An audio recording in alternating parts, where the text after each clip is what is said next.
명의 공저자 중 한 명이 김혜진입니다. 전 바이오텍 회사의 경영진 비서로 일하고 있고요. 저희 회사는 유전자 분석을 통해서 이 유전자를 통해서 발현될 수 있는 질병들을 미리 분석하고 사람들이 그걸 대응하기 위해서 어떤 액션을 취할 수 있는지 하나로 솔루션을 제공해주는 회사입니다.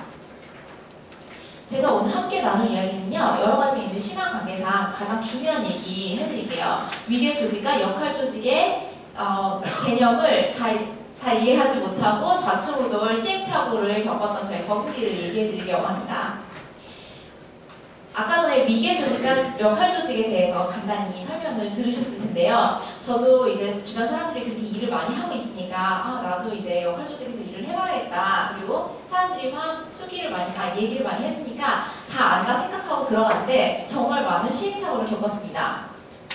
일단 잡 디스크립션 넘어갈게요. 면접을 보기 시작했는데 제가 한국에서 이제 일을 하면 잡 디스크립션에 이제 주로 이렇게 나오잖아요. 뭐 부지런하고 성실한 자, 뭐 용모가 단정한 자 이러니까 마음속에 그걸 항상 염두에 두고 가서 그런 자세로 면접을 보기 시작한 거예요. 이렇게 면접을 보진 않아요. 다들 1대1로 자신과 일할 실무팀들과 한 명 한 명 면접을 보고 그 다음에 통과가 되면 저와 함께할 임원들과 면접을 보게 되는데 제가 항상 자세가 이랬어요. 자기소개 해보세요. 라든지 뭘 잘합니까? 라든지 뭐 경험에 대해서 얘기해보세요 하면 항상 제 얘기는 굉장히 조금만 하고 회사에 대해서 제가 리서치했던 부분들을 다 제 자신의 피 속에 다 이제 넣어놓고 저는 이런 사람입니다 라고 계속 세뇌를 한 거예요. 그래서 저는 이 회사에 이런 게 좋고 꼭 일하고 싶고요. 저 되게 성실하고 열심히 일합니다. 계속 이렇게만 얘기를 했더니 우두두두 다 떨어졌어요. 그래서 왜 나 떨어졌을까? 미국 학위가 없어서 그런가? 사람들이 차별하나? 영어를 잘 못해서 그런가? 이렇게 생각을 했는데 그게 아니라 이제 사람들한테 왜 떨어졌냐고 물어보면 또 자세하게 피드백을 해줬어요.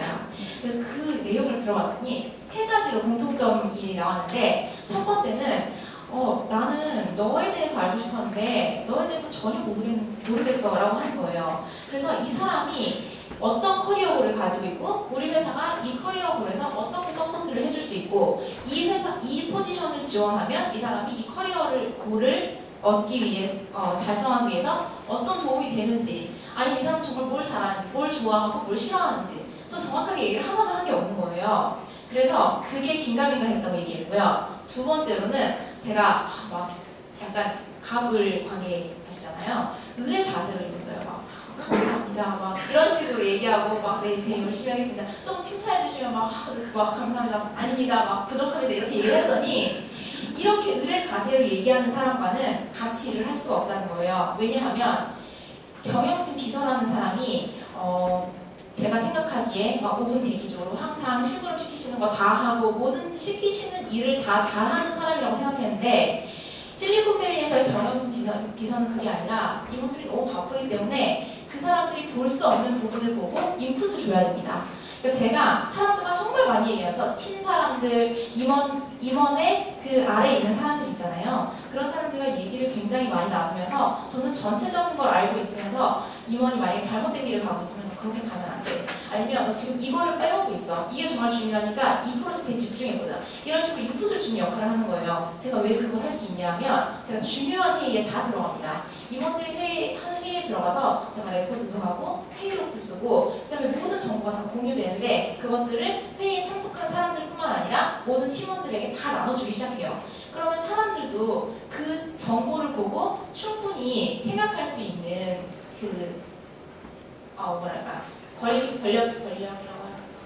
충분히 생각할 수 있는 정보가 생기니까 그 의사결정을 할 수 있는 힘이 생기는 거예요. 근데 저는 그걸 가장 잘 알고 있는 사람이기 때문에 그리고 임원과 가장 가까이 일을 하는 사람이기 때문에 이런 아이디어를 줘야 되는데 저는 무조건 열심히 하겠습니다. 다 좋습니다. 이렇게 얘기하니까 제가 만약에 문제가 생겼을 때 똑바로 진실되게 얘기할 수 없는 사람이라고 해서 믿을 수 없는 사람이라는 평가를 받았대요.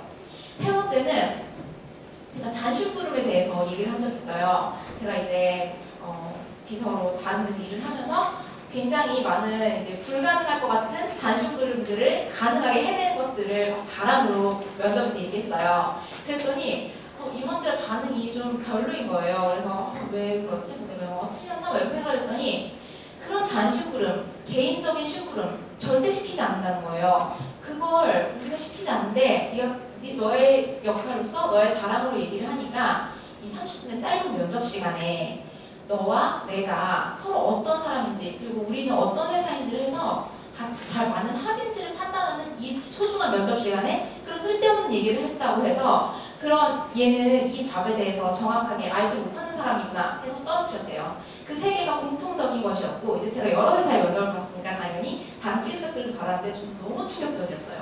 그래서 잠시 쉬는 시간을 갖고 다른 회사들에 이제 지원을 하기 전에 제 자신의 마인드셋을 다시 바꾸는 작업을 했는데 어떤 작업을 했냐면 내가 무슨 말을 하더라도 어떤 질문을 하더라도 그건 바보 같은 질문이 아니다. 누구도 나를 비난하지 않고 비판하지 않고 멍청하다고 생각하지 않는다.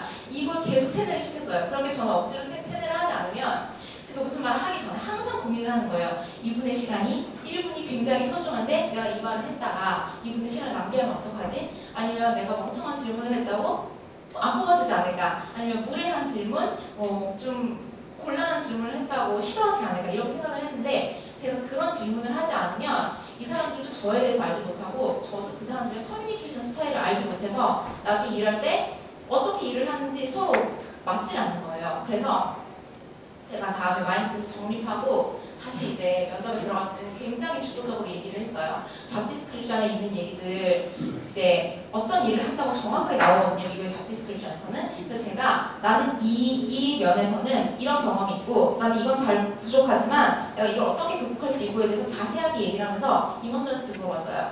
내가 첫 한두 달에는 아마 회의록을 작성하면 다 알지 못하니까 회의록이 미완성일 거야. 그럴 때는 누구한테 얘기를 해야 되니? 그러면 회사에 이 사람이 여기에 전문가야. 그리고 이 팀이 무슨 일을 하고 있고 이게 우리 회사의 미션과 어떻게 관련이 있어 하면서 조직도가 쫙 나오는 거예요. 그러니까 면접을 하면서 저는 그 회사의 속속들이 파악할 수가 있고 이 사람이 어떻게 커뮤니케이션 하는지를 알 수 있으니까 저희가 같이 얘기를 해보면서 이 사람이랑 일을 하면 이렇겠구나라는 예상이 되는 거예요. 그러면 제가 면접을 끝난 뒤에 이 회사에서 일하면 30일 뒤에, 60일 뒤에, 90일 뒤에 내가 어떤 성취를 낼 수 있고 이 사람들이랑 일을 할 때 이런 분위기겠구나 이런 걸 다 파악할 수 있어서 나중에 여러 회사의 면접에 붙어서 제가 가장 좋아하는 임원들이 있는 가장 좋아하는 문화가 있는 회사를 골라서 갈 수가 있었습니다.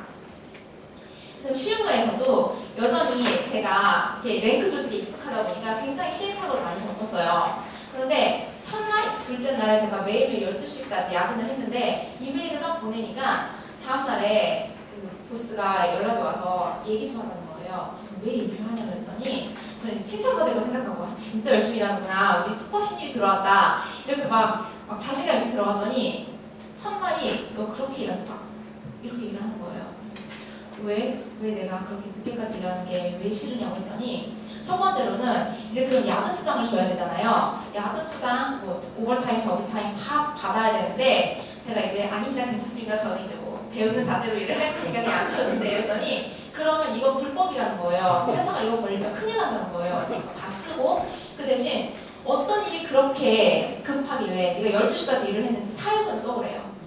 제 시간에 일을 마치지 못한 이유에 대해서 쓰라는데 만약에 일이 너무 많으면 네가 너의 역량을 파악하지 못해서 너무 많은 일을 받은 거고 만약에 일이 많지 않은데 그냥 그렇게 계속 한 거면 급하지 않은 일을 우선순위 정하지 않고 일을 했기 때문에 문제가 된다는 거예요.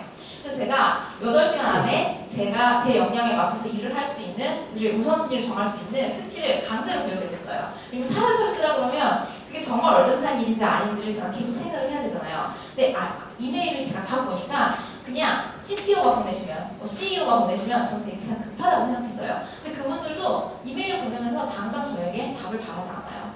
이게 그냥 중요하다, 그리고 자기가 까먹을 것 같으니 금방 보내놓는 거지 이걸 제가 솔트아웃해서 뭐가 중요한지 안 중요한지를 하는 건 제 역량이에요. 그리고 그 임원들의 그 많은 캘린더가 굉장히 많이 빡빡하잖아요. 그것도 제가 많은 정보를 토대로 어떤 미팅이 중요한지 어떤 미팅이 안 중요한지를